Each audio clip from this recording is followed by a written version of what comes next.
Grazie Presidente, colleghi consiglieri. Allora, la mia relazione è molto di principio, ma ci tengo a leggerla soprattutto per i colleghi che non hanno seguito il dibattito in Commissione di questo disegno di legge.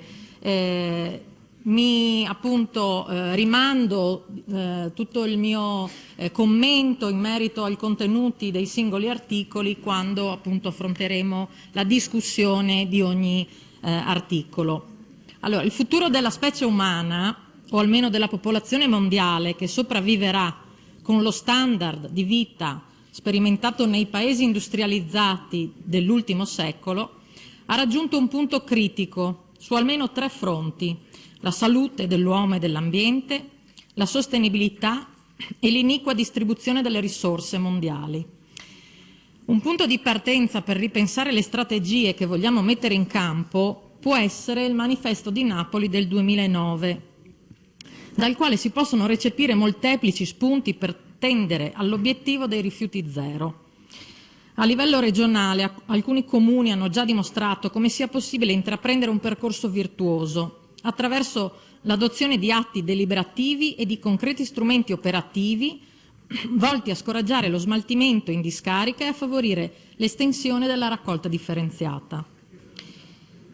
La salute dell'uomo e del pianeta sono minacciate su diversi fronti: la progressiva desertificazione, le radiazioni, l'inquinamento atmosferico a causa degli spray e delle nanoparticelle, una rapida diminuzione e contaminazione dell'acqua potabile.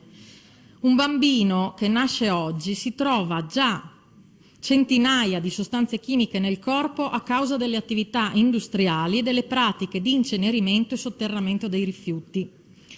Inoltre, una popolazione mondiale in continua crescita e contestualmente un sempre maggiore consumo pro capite di materie prime ed energia minacciano la sostenibilità della nostra società.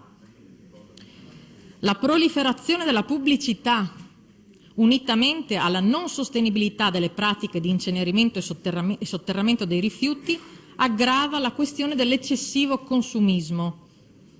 La strategia rifiuti zero è attualmente il modo più veloce ed economico attraverso cui i governi locali possono contribuire alla riduzione dei cambiamenti climatici, alla protezione della salute e alla creazione di posti di lavoro verdi e alla promozione della sostenibilità locale.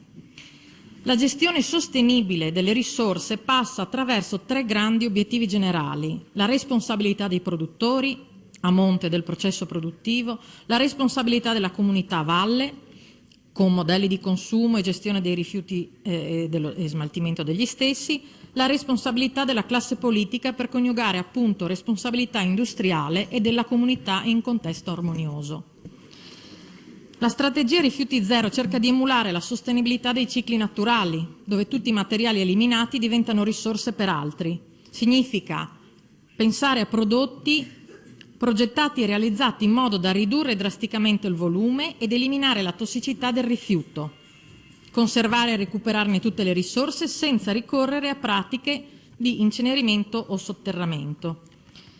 Gli inceneritori esistenti devono essere chiusi e non devono esserne costruiti o autorizzati dagli altri, mentre le discariche devono essere eliminate gradualmente. Gli inceneritori e molte altre tecniche di trattamento di rifiuti a combustione, come gli impianti a biomassa, i gassificatori, gli impianti a pirolisi, gli impianti di torcia al plasma, i cementifici e le centrali elettriche che usano i rifiuti come combustibili, sono causa diretta di immissione di particolato ultrafine in atmosfera e trasformano risorse che potrebbero essere ridotte o recuperate in ceneri tossiche di cui bisogna poi sbarazzarsi, ma in maniera sicura, e questo non sempre avviene, come abbiamo visto anche dalla recente cronaca dei giorni scorsi. Ridurre la produzione di rifiuti, utilizzare i manufatti, riciclare e compostare sono azioni che ci permettono di risparmiare molta più energia e di ridurre il riscaldamento globale più di quanto non lo facciano discariche o inceneritori. Le comunità locali hanno tutto il diritto di contrastare ogni tentativo di costruire nuovi inceneritori, sotto qualunque forma essi vengano presentati, e proporre la sostituzione di quelli esistenti con centri di raccolta ed impianti per il riutilizzo, il riciclaggio ed il compostaggio. Esse devono anche fare pressione politica per ottenere leggi nazionali e programmi per responsabilizzare i produttori. Bisogna dare ai produttori l'incentivo economico adeguato per spingerli a riprogettare i manufatti e renderli meno tossici e più facili da riutilizzare o riciclare. Esattamente l'opposto dell'obsolescenza programmata che invece è sempre più ricercata dal mercato. La strategia ambientale che l'Unione Europea deve perseguire nel prossimo futuro deve incoraggiare le imprese e i consumatori a passare a un modello economico nel quale il valore dei prodotti, dei materiali e delle risorse sia mantenuto quanto più a lungo possibile. È un obiettivo ovviamente ambizioso, ma divenuto ormai improcrastinabile, che richiede ovviamente un ripensamento radicale in tutti i settori produttivi, in modo appunto che venga ridotta la produzione dei rifiuti. La diversificazione dei processi produttivi ha moltiplicato le tipologie dei rifiuti, producendo impatti sempre più pesanti sull'ambiente.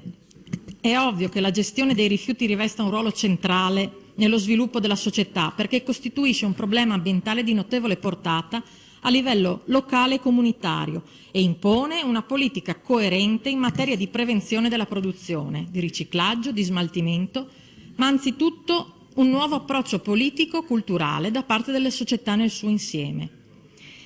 La strategia politica dovrà concentrare l'attenzione essenzialmente su 3 fattori: protezione del capitale naturale che sostiene la prosperità economica e il benessere umano, sviluppo economico a basse emissioni di carbonio, salvaguardia della persona dai rischi ambientali per la salute. Anche e soprattutto nella legislazione riguardante il settore della gestione dei rifiuti. Come evidenziato anche da diversi portatori di interesse auditi, mentre la nostra proposta di legge si distingueva per coraggio ed effetto immediato nel raggiungimento di alcuni obiettivi, il disegno di legge della Giunta si limita soprattutto a definire finalità e obiettivi generali, demandando contenuti concreti alla pianificazione di settore. Essendo nata come auspicata riforma attesa da 30 anni, ci si aspettava qualcosa di più che un adeguamento alle modifiche legislative intervenute negli anni. Come è stato detto, il momento storico, la realtà e le peculiarità del territorio avrebbero richiesto più coraggio. Ancora è stato detto che il disegno di legge non si sbilancia, non vuole prendere posizione ferma, auspica molto ma procrastina tutto al piano regionale di gestione dei rifiuti, ai piani d'ambito o al piano per l'amianto, e che diventa quindi essenziale una rapida emanazione dei vari decreti, regolamenti e piani attuativi per non vanificare il tutto.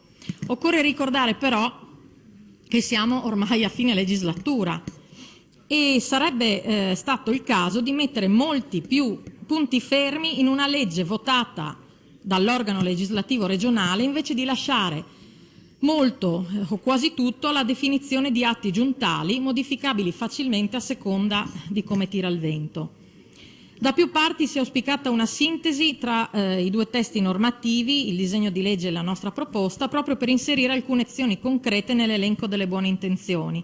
Ad oggi, ovviamente mi riferisco prima che vengano discussi e presentati gli emendamenti arrivati ieri, nessuna delle nostre proposte è stata ancora recepita, nonostante la nostra piena collaborazione ad apportare tutte le modifiche del caso.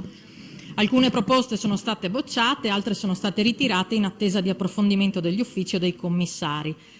Fatta eccezione per le questioni che si pongono in insuperabile conflitto con la normativa statale, noi riproporremo tutto in aula, anche quelle proposte cosiddette coraggiose che si insinuano negli spazi di vuoto normativo lasciati per comodo dalla legislazione nazionale, che spesso, quando si parla di ambiente o di rifiuti, dimentica di recepire le giuste indicazioni europee. Dato il momento storico e l'importanza vitale dei diversi aspetti in gioco, riteniamo di poter per una volta rischiare e provare a essere molto più virtuosi e speciali di quanto lo siamo stati finora. Ovviamente auspichiamo che tutti i consiglieri accolgano l'invito al coraggio e non si facciano intimorire dalla possibilità di un conflitto di competenza con un governo che purtroppo in tema ambientale e di gestione dei rifiuti è stato tutt'altro che illuminato. Grazie.